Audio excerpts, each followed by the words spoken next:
Good morning, guys. Good morning, friends. Good morning, dear teachers. Very good morning. मराठीत बोलणार आहे. English पण use करेन, but welcome to this video. हा video काही टीचिंगसाठी नाही आहे, काही शिकवणार वगैरे नाही. I would like to tell my life unforgettable day.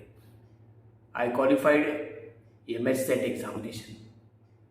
7 April 2024ला ही एक्झाम झाली होती महाराष्ट्र आणि गोवा राज्यामध्ये. आणि UGC दिल्ली अंतर्गत आणि सावित्रीबाई फुले युनिव्हर्सिटी पुणे अंतर्गत या दोघांच्या अंतर्गत महाराष्ट्र सेट एक्झाम घेतली जाते प्रत्येक सब्जेक्टमध्ये. आणि सगळ्यांना तुम्हाला माहिती आहे that my subject is English. आणि इंग्लिशमध्ये मी सेट क्वालिफाय झालो. आणि ह्या व्हिडिओमध्ये मी माझी स्टोरी, माझा स्ट्रगल, माझा अभ्यास मी तुमच्याशी शेअर करणार आहे. आणि ज्या लोकांनी मला सपोर्ट केला, ज्या लोकांनी मला नेहमी मोटिवेट केलं, त्या सर्वांचा मी ऋणी आहे. I would like to pay my sincere gratitude towards all those people who supported me, who motivated me, who guided me throughout my journey, and I would like to pay my sincere gratitude first. सर्वांचा मी आभारी आहे. Myself Vikram Ramchandra Kharade. आणि SET exam हे माझं dream होतं. It was my mother's dream actually. SET NET qualify होणं आणि काहीतरी लाईफमध्ये अचीव करणं हे नेहमी माझ्या मनामध्ये असायचं की मला सेट नेट क्वालिफाय व्हायचं आहे. आणि माझी जर्नी खूप हालाकीची होती. खूप लोकांना माहिती आहे, जे माझे व्हिडिओज बघत आहेत. जे बघत नाहीत त्यांना मी सांगू इच्छितो की मी अगदी मराठी माध्यममध्ये शाळा शिकलो.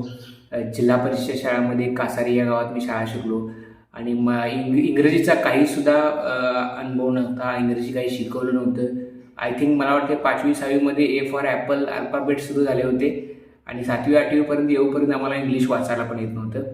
त्यानंतर श्री लक्ष्मी विद्यालय ज्युनियर कॉलेजमध्ये मी शिकायला गेलो. माझी 10वीपर्यंतचं शिक्षण श्री लक्ष्मी विद्यालय हासूर खुर्द इथे झालं. तिथं खूप चांगले शिक्षक मिळाले. मराठी शाळेमध्ये पण खूप चांगले शिक्षक मिळाले. पण माझी स्टोरी मी सांगताना मी काही खोटं सांगणार नाही. लहानपणापासून मला खेळायची आवड होती. मी अजिबात अभ्यास करत नव्हतो. मुलांच्यामध्ये नेहमी खेळायचं. आणि मी एवढा टॅलेंटेड नव्हतो. जसं म्हणतात की लहान वयातच मुलांचं कळतं की बाबा हा हुशार आहे. तसं हुशार मुलांच्यामध्ये माझं नाव नव्हतं. अगदी 10वीपर्यंत माझं हुशार मुलांच्यामध्ये नाव नव्हतं. 9वीपर्यंत खूप कमी पर्सेंटेज मिळाले. आणि वडील मी 5वीत असतानाच वारले होते. आईचा स्ट्रगल खूप आहे मला आणि माझ्या भावाला शिक्षण देण्यासाठी. हालाकीची परिस्थिती होती. अगदी जेवणाचे पण वांदे होते. जेवायला मिळत नव्हतं. आणि आई दुसऱ्याच्या शेतावर कामाला जायची, थोडे पैसे घ्यायची. पैशाचा तरी विषयच नव्हता. पैसे बघायला मिळाले नाहीत. अगदी 10वीपर्यंत म्हटलं तर खूप प्रतिकूल परिस्थितीतून, खूप कठीण परिस्थितीतून आईनं आम्हाला शिकवलं. आणि दादाला पण MSc सेट नेट PhD केलं. तो आता असिस्टंट प्रोफेसर आहे. आणि माझं ध्येय मला काय माहीत नव्हतं की आपण पुढं काय करायचं लाईफमध्ये, what to do in life. I was not able to find out any source. आणि थोडंसं फॅमिली बॅकग्राऊंड, फायनान्शियल बॅकग्राऊंड खूप कमी, खूप स्ट्रगल असल्यामुळं दादाचं शिक्षण सुरू होतं. प्लस माझं मॅथ्स किंवा सायन्स किंवा इंग्लिश काही चांगलं नव्हतं. त्यामुळं मग मी आर्ट्समध्ये जायचा निर्णय घेतला. 11वी 12वी आर्ट्समधून केली. तेव्हा पण मला पुढं काय करायचं माहीत नव्हतं ॲक्च्युली. 11वी 12वी शाळेत गावाजवळ शाळा आहे, लक्ष्मी विद्यालय ज्युनियर कॉलेज, जिथं मी हायस्कूल कंप्लीट केलं तिथंच 11वी 12वी जॉईन झालो. आई म्हणायची की इथं जा, कारण की पैसे नव्हते त्यावेळी बाहेर जायला. आणि दादाचा खर्च, माझा खर्च, प्लस आईचं जे हाल होतं, कामाला दररोज सकाळी जाऊन संध्याकाळी कामाला यायची, तेवढेच कमी पैसे मिळायचे, त्याच्यातूनच घर चालवायचं. आणि खूप कठीण परिस्थिती होती, खूप कठीण. वडील नव्हते. आणि त्यानंतर काय केलं मी की 11वी 12वी करूया आपण. तेव्हा पण माझं काय नव्हतं की आपण पुढं काय करायचं लाईफमध्ये. पण 11वी 12वी केली. आणि तिथं आम्हाला 11वी 12वीला AB पाटील सर खूप चांगले होते. त्यांनी इंग्लिश शिकवलं आणि त्याच्यामध्ये जरासा इंटरेस्ट माझा इंग्लिशमध्ये आला. आणि मी तिथं असं झालं की मला 10वीला 70% होते, 70%. I got 70% in my 10th class. आणि त्याच्यानंतर मला थोडासा चांगला मोड माझ्या लाईफचा मी म्हणू शकतो की 11वी 12वीमध्ये मी थोडंसं अभ्यासाकडे लक्ष दिलं. आणि 12वीमध्ये 75% स्कोअर केलेत आणि सेकंड रँक आला माझा. आणि 75% घेतले. आणि इंग्लिशमध्ये मला इंटरेस्ट खूप आला त्याच्यामध्ये. पण परत 12वी नंतर इंग्लिश बंद झालं. टेन्सेस किंवा ग्रामर आणि ह्या गोष्टी मला यायच्या आणि मला इंग्लिश अभ्यास करायला खूप आवडायचं. पण परत 12वी नंतर काय पुढे करायचं, आता 75% मिळाले तर आर्ट्समधून, आता BA करायला नको, BA BEd पण काय करायला नको. आणि म्हणून म्हणजे जे चुलते आहेत माझे काका, my uncle, he is government teacher, जिल्हा परिषद ZP स्कूल गव्हर्नमेंट टीचर. आणि त्यांनी मला सजेस्ट केलं की आपण DEd करूया, कारण की मी पण टीचर आहे. तेव्हा ते टीचर होते जिल्हा परिषदेच्या शाळेवरती. तू DEd कर, 75% आहेत आणि कुठेतरी शाळेवर तू लागशील. आणि त्यामुळे मग DEdला गेलो, रत्नागिरीला मिळालं होतं. 12 नंतर रत्नागिरीला DEdला गेलो आणि DEd केलं पहिला. आणि DEdला गेल्यावर पण मला नेताजी कुंभार सर मिळाले, भरपूर चांगले शिक्षक मिळाले, काळे मॅडम मिळाल्या, सावंत देसाई सर प्रिन्सिपल होते, सरा देसाई अध्यापक विद्यालय रत्नागिरी गव्हर्नमेंटच्या कॉलेजमध्ये माझं DEd झालं. मुलं खूप छान मिळाली, माझे मित्र खूप चांगले बनले. पूर्ण महाराष्ट्रामध्ये माझे मित्र आहेत आता, कारण की जेव्हा DEdला आपण जातोय तेव्हा काय होते की आपल्याला बाहेरच्या राज्यातले बाहेरच्या जिल्ह्यातली लोक मिळतात, म्हणजे तिथं ॲडमिशन घेतात. मग माझे आता मित्र जर म्हटला ना तर माझे मित्र कोल्हापूरमध्ये तिथं होते, माझे मित्र रत्नागिरीतले झाले, सिंधुदुर्गातले झाले, लातूरचे झाले, परभणीचे झाले, बुलढाणा झाले, औरंगाबाद, नाशिक, बीड, ह्या सर्व जिल्ह्यातून माझे मित्र झाले. आणि आता ऑल ओव्हर महाराष्ट्रामध्ये माझे मित्र आहेत आणि DEdला खूप चांगले मित्र मिळाले. DEdमध्ये पण अभ्यास खूप हेवी असतो, तुम्हाला सांगायचं झालं तर अभ्यास खूप हेवी असतो. आणि अभ्यास केला आणि मला तिथे पण 78% मिळाले. First class with distinction A grade मिळाला DEdमध्ये. तेव्हा पण माझं इंग्लिश चांगलं होतं, इंग्लिशमध्ये खूप चांगला अभ्यास करायचो मी. DEd झाला आणि मग पुढं काय करायचं. आता DEd झाल्यानंतर महाराष्ट्रामध्ये भरती बंद होती त्यावेळी, 2012ला माझं DEd झालं. आणि मग पुढं काय करायचं, घरी आलो परत DEd झाल्यानंतर. आता मग करायचं काय आपण पुढं. मग DEd झाल्यानंतर असं केलं की आपण BAला ॲडमिशन करूया. आणि BAला KH कॉलेज गारगोटीमध्ये BAला ॲडमिशन केलं. आता BAला फर्स्ट इयरला ॲडमिशन केलं. ॲक्च्युली मला सेकंड इयरला मिळालं असतं, पण मी फर्स्ट इयरला गेलं. आता फर्स्ट इयर, सेकंड इयर आणि थर्ड इयर BA करायचं म्हटल्यानंतर ते रेग्युलर तर करून उपयोग नाही, कारण की BAचा अभ्यास आपण घरी करू शकतो. आणि त्यामुळे BA काय रेग्युलर केलं नाही, डिस्टन्स एज्युकेशनमधून केलं. आणि 2013लाच मी टीचिंग चालू केलं. 12ला माझं DEd झालं, आपण टीचर झालो आहे. भले आपल्याला मिळालं नाही, गव्हर्नमेंट जॉब मिळाला नाही, पण आपण टीचर झालो आहे. आणि 2013लाच मी टीचिंग चालू केलं. मी माझे स्वतःचे क्लास केले, गावामध्ये थोडंसं एक्सपिरियन्स घेतला. गावातल्या शाळेवर पण मी शिकवायला गेलो, मराठी शाळेवर 1ली-2रीच्या मुलांना शिकवलं, तिथं थोडासा अनुभव घेतला. आणि त्याच्यानंतर मला मग एका इंग्लिश मिडियम स्कूलमध्ये ऑफर मिळाली टीचर म्हणून, कॅसल व्ह्यू अकॅडमी गारगोटीमध्ये. तिथं मी 2 वर्ष टीचिंग केलं. तिथं मी मराठी शिकवायचो. आता मी assistant professor in English, I qualified SET. पण माझी जर्नी जी आहे तो खूप वेगळी आहे. मी 3री-4थीला मराठी शिकवायचो.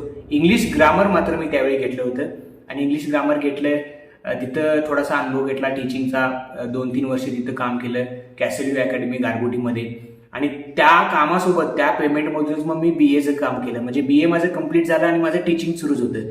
BA थर्ड इयरला काय करायचं, माझा सब्जेक्ट कुठला घ्यायचा हे चालू होतं. मग BA फायनल इयरला माझा इंग्लिश, आता इंग्लिश मिडियमला स्कूलला काम केल्यामुळे इंग्लिश महत्त्वाचं आहे असं मला असं वाटलं आणि मग मी इंग्लिश घेतला. BA फायनल इयरला इंग्लिश घेतला आणि इतका अभ्यास केला, लिटरेचरचा, पोएट्री म्हणा, प्रोज, नॉवेल्स, ड्रामाज, लिंग्विस्टिक्स आणि सगळ्याचा अभ्यास केला. आणि BA फायनल इयरला खूप चांगली आहे, म्हणजे A ग्रेड मिळाला मला. आणि तो ग्रेड खूप महत्त्वाचा होता. आणि मी अगदी चांगल्या पर्सेंटेजनं BA क्वालिफाय झालो, BA कंप्लीट केलं, इंग्लिशमधून कंप्लीट केलं. आणि तेव्हा माझं काय झालं होतं की BA DEd झालं. आता BA DEd झालं आणि मी काय केलं होतं, इंग्लिश मिडियमला स्कूलला काम पण करत होतो. I was working in English medium school as a teacher, as a primary teacher. I was Marathi teacher. I was teaching there Marathi and English grammar. आणि that was English medium school, and it was my journey. It was my beginning only when I started my teaching profession as a English teacher or as a Marathi teacher. I was a class teacher of 3rd standard. So ते complete केलं BA मध्ये. BA झालं. मग आता काय, मग आपण आता हे टीचिंग मधले चालूच ठेवायचं. पेमेंट पण मिळत होतं, 2-3 हजार पेमेंट होतं. सांगायला मला आवडेल, माझी सॅलरी 2-3 हजार पेमेंट होतं माझं. आणि तिथून सुरुवात केलं. मग आता काय करूया, मग मी MA ला करायलाच पाहिजे. MA कंपल्सरी, कारण की आपण टीचिंग फील्डमध्ये जातोय तर MAच केलं पाहिजे. मग मी MA करायचं ठरवलं.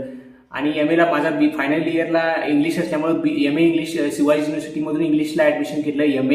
MAचा स्टडी केला. MA फर्स्ट आणि सेकंड इयर दोन्ही इयर मी इंग्लिशची इंग्लिश शिवाजी युनिव्हर्सिटीमधून कंप्लीट केली, डिस्टन्स एज्युकेशनमधून कंप्लीट केली, कारण की मी काम करत होतो. आई होती, दादा आमचा त्यावेळी असिस्टंट प्रोफेसर म्हणून लागला होता. थोडी परिस्थिती पण सुधारली होती, जी थोडीशी होती, पण मला माझ्या लाईफमध्ये काहीतरी करायचं होतं, मला माझं स्वतःचं काहीतरी करायचं होतं. मग मी MA केलं.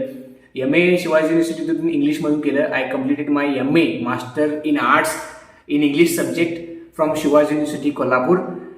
त्यावेळी मला एक टर्निंग पॉईंट मिळाला की मी इंग्लिश मिडियमला जे काम करत होतो 3री-4थीला शिकवायचो.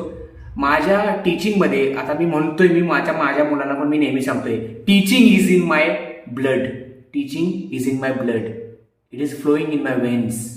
टीचिंग खूप चांगलं, आणि त्यामुळं माझ्या नॉलेज आणि अभ्यासामुळे आणि टीचिंगमुळे मला एक अपॉर्च्युनिटी मिळाली. 3री-4थीला मी इंग्लिश मिडियमला शिकवणारा माणूस, टीचर, मला डायरेक्ट 11वी-12वी PU कॉलेजवर शिकवायला, ज्युनियर कॉलेजला श्री PI बोटे सरांनी मला संधी दिली, माझं टीचिंग आणि माझं एक्सपिरियन्स बघून. त्याच्या अगोदर मी इंग्लिश मिडियमला 10वीचे क्लास घ्यायचो गावामध्ये.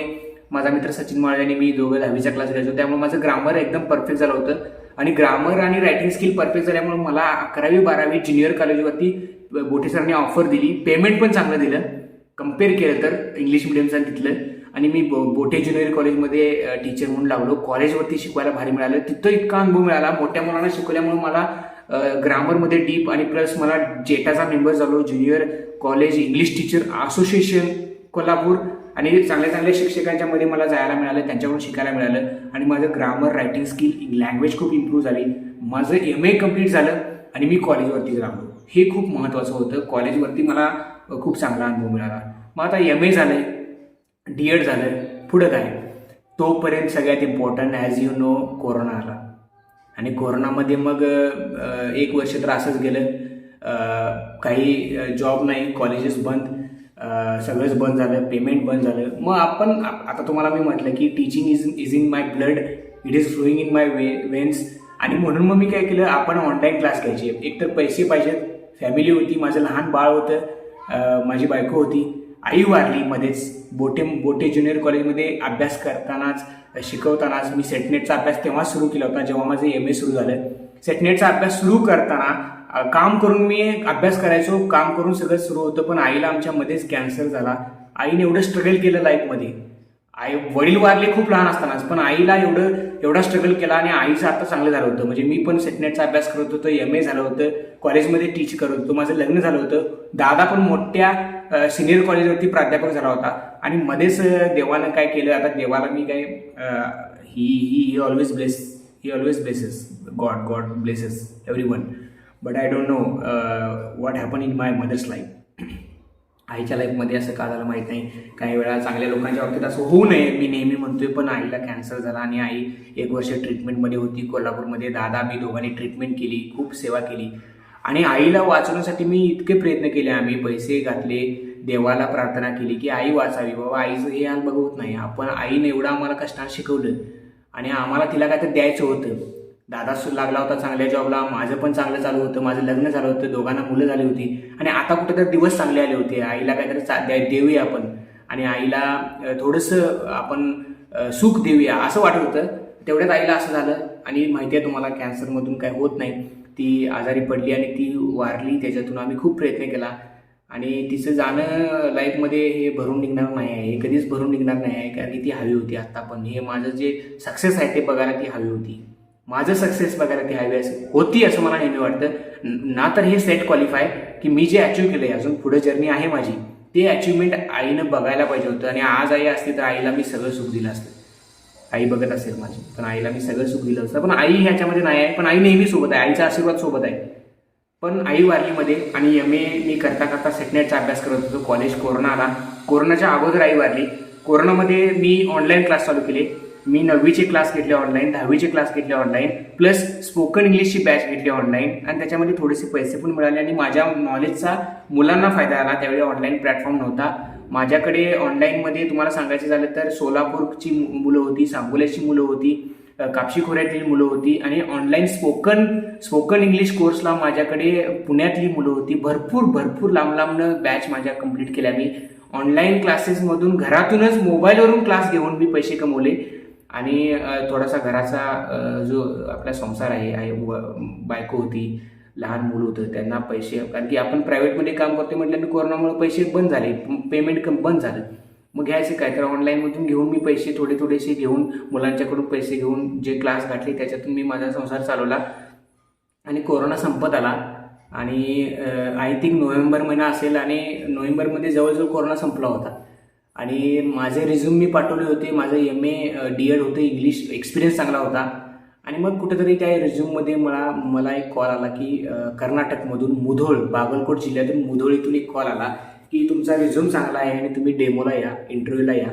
मला मुधोळ कुठे आहे माहीत नव्हतं. I was not knowing, I did not know where is Mudhol, where is Bagalkot. Only I new Nipani in Karnataka and I got the call from Mudhol. I got the call from Mudhol. He was a principal and he called me and I talked with him and he was interested in me. He was the principal of English medium school Mudhol, Sai Niketan institution. I am talking about Sai Niketan institution. आणि मग माझं telecommunication झाल्यानंतर मी गेलो मुधोळला, दादाला आमच्या घेतलं आणि मी मुधोळला पहिल्यांदा गेलो. इतक्या लांब मी पहिल्यांदाच गेलो होतो कर्नाटकमध्ये. तिथं माझा डेमो घेतला, डेमो क्वालिफाय झालो. डेमो छान होता कारण की माझं कॉलेजवर शिकवल्यामुळं माझं ग्रामर जबरदस्त होतं. टीचिंग मेथड तर कायमच माझी जबरदस्त असते. सो मी डेमो क्वालिफाय झालो. रिटन टेस्ट असते साई निकेतन इन्स्टिट्यूशनमध्ये, रिटन टेस्ट क्वालिफाय व्हावं लागतं. रिटन टेस्टमध्ये व्होकॅबलरी, ग्रामर, रायटिंग स्किल सगळं बघितलं जातं. त्याच्यामध्ये पण मला चांगले मार्क्स होते आणि प्रिन्सिपल आणि रिस्पेक्टेड ऑनरेबल चेअरमन वाली सरांना माझा आवडला डेमो, माझं नॉलेज आवडलं आणि त्यांनी मला ऑफर लेटर दिलं. तुम्हाला खरं सांगायचं होतं की माझा 7,000 पगार होता कॉलेजमध्ये आणि जेव्हा मी ऑफर लेटर घेतली तो पगार आणि कॉलेजचा पगार खूप ह्यूज डिफरन्स होता. मी इतका खुश होतो ती अपॉइंटमेंट लेटर बघितल्यानंतर की माझा एवढा पगार मला दिला आणि माझ्या नॉलेजचं काहीतरी तिथं चीज झालं. माझा प्रवास चांगला आला. मी घरी गेलो परत आणि मी निर्णय घेतला की आपण गाव सोडूया आता. तोपर्यंत मी गावातच होतो, कासारीमध्ये होतो. आई पण वारली होती, माझ्याकडे लहान बाळ होतं आणि चांगली ऑफर दिली मला साई निकेतन मुधोळमध्ये. And I got the opportunity and I decided to come to shift or to transfer Karnataka. And it was my decision, supported my family supported me, my wife supported me there to come here. And in the month of December 2020 I think 2020 I shifted with my family to Mudhol. It was my first time I came outside of my native. Before that I never went anywhere. I was in my native only with my family in my own house. And I shifted with my family. That time my child was one year old, 1.5 year old. My son was 1.5 year old. I came and I started staying in Mudhol. Completely new atmosphere, completely new city, new place. And the first difficulty was that I'm not able to speak Kannada. Kannada language मला येत नव्हती. But my English was good. I started teaching in Sai Niketan and we started staying in Mudhol. Sai निकेतनमध्ये खूप चांगलं मिळालं. Respected honourable principal Sagar Kondre sir plus respected honourable chairman वाली सरनी support केला चांगला. माझं टीचिंग चांगलं आहे. मी जेव्हा जॉईन झालो तेव्हा 7th 8th टीच करत होतो. माझं टीचिंग आणि माझं नॉलेज बघून मला प्रमोशन करून मला 9th 10th शिकवायला मिळालं आणि मी शिकवलं मुलांना चांगलं. मी काम चांगलं केलं साई निकेतनमध्ये. 3 वर्ष चांगलं काम केलं. मला संदीप संसोले सरांनी हेल्प केलं, ते पण प्रिन्सिपल होते. प्लस बरेच टीचर्स मला मिळाले, त्यांनी चांगलं सहकार्य केलं, सपोर्ट केला. आणि माझा सेटनेटचा अभ्यास मात्र चालू होता. फक्त आता हे एवढ्या मोठ्या संस्थेमध्ये काम करायचं म्हटल्यानंतर थोडंसं काम जास्त होतं. त्याच्या अगोदर मी नेट 2 वेळा दिली होती मध्येच, ते सांगायचं राहिलं. नेटमध्ये मी क्वालिफाय नाही झालो. सेट पण दिली होती, आई असताना सेट दिली होती. जेव्हा मी कॉलेजवरती काम करत होतो ना तेव्हा सेट दिली, तेव्हा पण क्वालिफाय झालं नाही. कारण की काम करत परत काम करायचं प्लस काम करत आपण जेव्हा अभ्यास करतोय, स्टडी करतोय तेवढा फोकस होत नाही. आणि हा सेटनेटचा अभ्यास खूप डीप आहे. इंग्लिश लिटरेचरचा अभ्यास डीप आहे, खूप वास्ट आहे सिलेबस आहे इंग्लिश लिटरेचरचा. सो ते झालं नाही आणि मग मी इथं काम करू लागलो. मुधोळमध्ये 3 वर्ष काम केलं आणि माझं नॉलेज, माझं टीचिंग बघून मी HOD head of department, English department HOD म्हणून काम केलं. मला HOD केलं आणि मी आय एम द HOD नाव. Even I am working as a HOD in Sai Niketan institution. So एवढा प्रवास केला मी. HOD झालो इंग्लिशचा. जी सुरुवात केली होती, मी तुम्हाला सांगितलं की मला 8वी-9वीपर्यंत ABCD येत नव्हती. मी HOD म्हणून काम केलं. खूप बॅचेस 10वीच्या घालवल्या. चांगला रिझल्ट दिला 10वीचा इथे इंग्लिशमध्ये आणि चांगलं चालू होतं. सेटनेटचा अभ्यास चालू होता. मध्येच मी माझं DSM कंप्लीट केलं, डिप्लोमा इन स्कूल मॅनेजमेंट. जो प्रिन्सिपलसाठी जो कोर्स आहे तो पण केला. आता माझ्याकडे ते पण सर्टिफिकेट आहे. DSM माझं क्वालिफिकेशन तुम्ही बघितलं असाल. सो DSM कंप्लीट केलं, डिप्लोमा इन स्कूल मॅनेजमेंट. आणि मग मी अभ्यास केला आणि मुधोळमध्ये असताना मग मी अभ्यास करायला चालू केला. मला सांगायला आवडेल, अक्कलकोटचे मान्य श्री धानया कौडगीमठ सर, त्यांचे व्हिडिओज मी बघायचो आणि त्यांचा व्हिडिओ मी जेव्हा बघितला तर त्यांचं जे वर्ल्ड रेकॉर्ड आहे की 77 टाईम सेटनेट क्वालिफाय झालेले जे सर आहेत, रिस्पेक्टेड धानया सर, त्यांनी ऑल ओव्हर इंडियामधल्या सगळ्या स्टेटमधले सेट क्वालिफाय झाले, नेट क्वालिफाय झाले. इंग्लिशमध्ये ते मोफत यूट्यूबला मार्गदर्शन करतात आणि त्यांचे बुक्स खूप जबरदस्त आहेत. मी त्यांना कॉल केला, यूट्यूबमधून मला त्यांचा नंबर मिळाला आणि त्यांना कॉल केला आणि मग मी म्हटलं मला क्वालिफाय व्हायचं आहे, काय पण करू, कारण माझ्या आईचं ड्रीम होतं, माझं पण ड्रीम आहे. मी अजून पण HOD म्हणून काम करते, पण मला अजून काहीतरी करायचं आहे लाईफमध्ये, माझ्या प्रोफेशनल ग्रोथसाठी, माझे स्वतःचं काहीतरी अचिव्हमेंट करायचं आहे लाईफमध्ये. मग मी सरांनी मला म्हटलं की तुम्ही 100% क्वालिफाय होताय सर, तुम्ही बुक्स घ्या. मग मी सरांचे बुक्स बाय पोस्टने घेतले आणि सरांच्या बुकमधले बरेच क्वेश्चन आले, त्याचा स्टडी केला, त्यांचे व्हिडिओज बघितले, माझा स्वतःचा स्टडी केला. विनीत पांडे त्यांचे पण बुक्स घेतले होते, त्यांचे पण चांगला इंग्लिश, त्यांचा पण थोडंसं व्हिडिओज यूट्यूबमध्ये बघितले आणि हे करत करत मी स्वतःच्या नोट्स काढल्या, स्वतःचा अभ्यास केला, धानया सरांच्या बुक्सचा अभ्यास केला, त्यांचे व्हिडिओज बघितले, पेपर 1चे व्हिडिओज बघितले आणि नोट्स काढून ॲक्च्युली मी सेटचा फॉर्म भरला आणि माझा अभ्यास चांगला झाला. तेव्हा मी मुधोळमध्ये चांगलं काम करत होतो, पेमेंट चांगलं होतं. खरं सांगायची गोष्ट तर पेमेंट चांगलं होतं. आता प्रॉब्लेम काही लाईफमध्ये नव्हता, फक्त सेट क्वालिफाय व्हायचं होतं. सो काम करत, HOD म्हणून काम करत, इंग्लिश डिपार्टमेंटचा 10वीला शिकवत मी काम करत, मी अभ्यास केला आणि नाव I am here. I am delivering my speech, my inspirational story. It was not easy, it was difficult task. I came here आणि हा व्हिडिओ बनवतोय तर ते अभ्यास केल्यामुळं सेट क्वालिफाय झालो. 7 एप्रिलला एक्झाम होती. एक्झामचं पण देव कुठेतरी स्वामी समर्थ पाठीशी आहेत, श्री स्वामी समर्थ पाठीशी आहेत. अक्कलकोटमधून धानया सरांनी पुस्तकं पाठवली, म्हणजे स्वामी समर्थांचा आशीर्वादच पाठवला पास होण्यासाठी. आणि ते पण का म्हटलं, त्याचं रिझन आहे की मी मार्चमध्ये अभ्यास केला, एप्रिलला परीक्षा होती, फेब्रुवारी-मार्चमध्ये मी अभ्यास चालू केला आणि मला गालगुंद उठले दोन्हीकडे, मला ताप येऊ लागला, मला सलाईन लावली, मी आजारी होतो कंप्लीट, माझी तब्येत वीक झाली, जेवायचं बंद झालो मी. मला इतका आजारी होतो ना मार्चमध्ये, मला अक्षरशः बोलता पण येत नव्हतं, मला चक्कर येत होत्या, मला उलट्या होत होत्या. तो आजारपणातून मी अभ्यास केला संध्याकाळी. आणि प्लस काय झालं, सगळ्यात इम्पॉर्टंट ते आजारपण बाहेर पडलो मी, मार्चमध्ये बाहेर पडलो आजारपणातून. पण 7 एप्रिलला परीक्षा आणि 6 एप्रिलला शनिवारी मला सकाळी इतका ताप आला, मला उठायला येत नव्हतं, माझं थंडी वाजत होती, मला बोलायला पण येत नव्हतं, मला उठायला येत नव्हतं. मग आता आपण काय करायचं, एक्झाम तर उद्या, मला कोल्हापूरला जायचं आहे. मग मी माझ्या बायकोला म्हटलं की आपल्याला दवाखान्यात जायचं आहे. दवाखान्याला गेलो, इंजेक्शन घेतलं आणि त्यानंतर मी जवळजवळ शनिवारी ठरवलं होतं की एक्झाम ह्यावेळी द्यायला नको, सेट एक्झाम द्यायला नको, कारण की माझी कंडिशन मुधोळ ते कोल्हापूरला जायची कंडिशन नव्हती माझी, आणि बसमधून तर जायची कंडिशन नव्हती, गाडी चालवत पण जायची कंडिशन नव्हती. मला डॉक्टरनी कंप्लीट बेड रेस्ट सजेस्ट केलं होतं. पण मला काय झालं माहीत नाही, माझा अभ्यास चांगला झाला होता आणि मग मी बायकोला म्हटलं की मी 1:30ला उठलो, औषध घेऊन गोळ्या झोपलो होतो, 1:30ला उठलो आणि म्हटलं मला कोल्हापूरला जायला पाहिजे.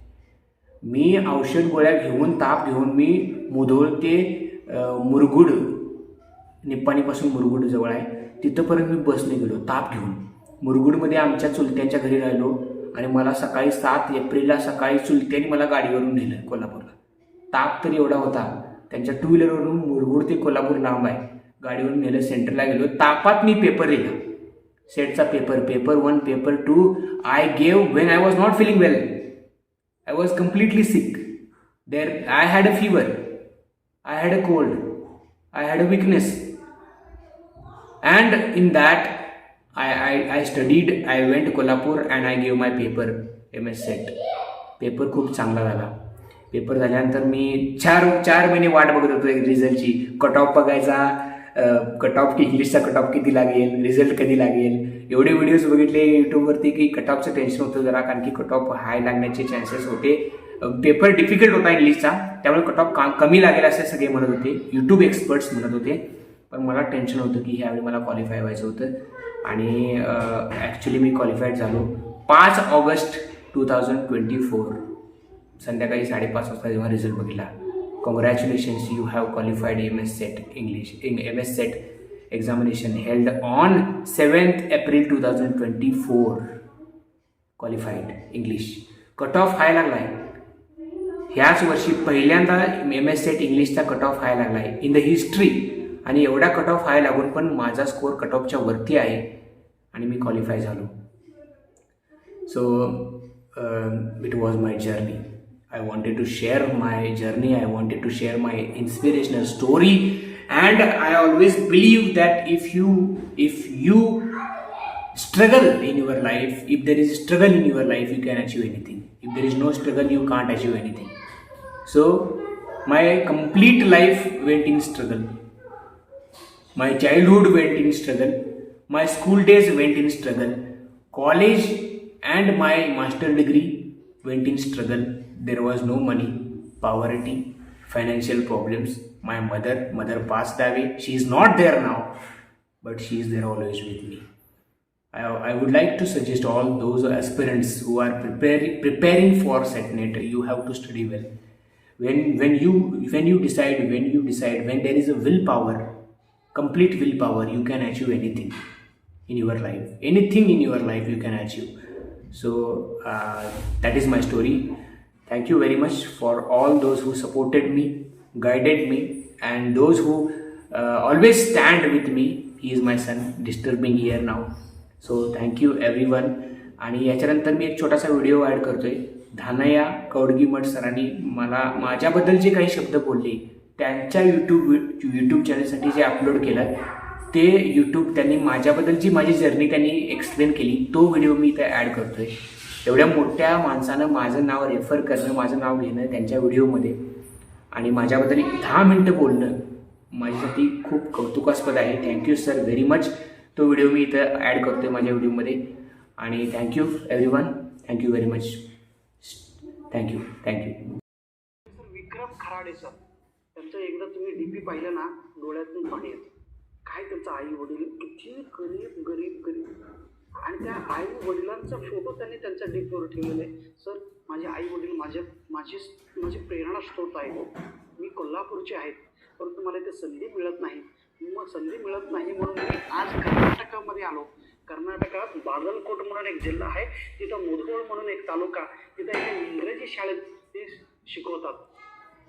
सहसा कर्नाटकामध्ये इंग्रजी शाळेत शिक्षक भरती हा केरळमधूनच शिक्षकांना घेतला जातो, इतर राज्यातून घेतला जात नाही. परंतु महाराष्ट्रातील ह्या सरांना तिथं संधी मिळाला, ह्याचा अर्थ त्यांच्याकडे आहे. क्वालिटी असेल तर सगळे लोक तुम्हाला घेतात. आणि हे सर म्हणाले, सर मला पास व्हायचं. मी आज मुधोळमध्ये ड्युटी करतोय, परंतु माझं स्वप्न आहे हो, माझ्या आईचे लई स्वप्न आहे हो सर. माझी आई, त्या आईने म्हणतात की बाबा तू सेट परीक्षा पास हो, तू सेट परीक्षा पास झाल्यानंतर तुझं कल्याण होणार आहे. आणि त्या ताईने नेहमी तू परीक्षा पास हो, तू सेट परीक्षा पास हो, तू सेट परीक्षा पास हो. न शिकलेल्या आई जर तू परीक्षा पास हो, तू परीक्षा पास हो, तू परीक्षा पास हो, तर असं नेहमी माझे डोळ्यातून पाणी येतं. सर माझी आई रोज मला म्हणत होती, आज माझी आई स्वर्गात बसून सांगते तू सेट दे, तू सेट दे. सर मला काही करा, मला सेट मला काढून दाखवा सर, मला काही करा, मला मार्गदर्शन करा सर, मला काही करा सर, मला सेट द्या. आणि आज या विक्रम दादाने आईचं स्वप्न पूर्ण केलेलं आहे. आणि तो रडत मला एक ऑडिओ मेसेज पाठवलेला आहे. आणि तो ऑडिओ मेसेज ऐकल्यानंतर मलाही माझ्या डोळ्यातून पाणी आलं त्या क्षणी. विद्यार्थी मित्रांनो, आईचं स्वप्न पूर्ण करण्यासाठी हा मुलांचं कर्तव्य बघा. त्या सरांचं ऐकल्यानंतर, विक्रम सरांचं ऐकल्यानंतर मला ना त्या दिवशी झोप सुद्धा आला नाही. काय त्या विक्रम सरांचा ऑडिओ एकदा तरी वाचन करा त्या दादांचा. त्या दादाने काय बोललेत तर बघा, त्या दादाने काय बोललेत, विक्रम दादाने काय बोललेत बघा. हे त्यांचा आई वडिलांचा फोटो आहे. आई वडील, विक्रम सरांचा आई आणि वडील.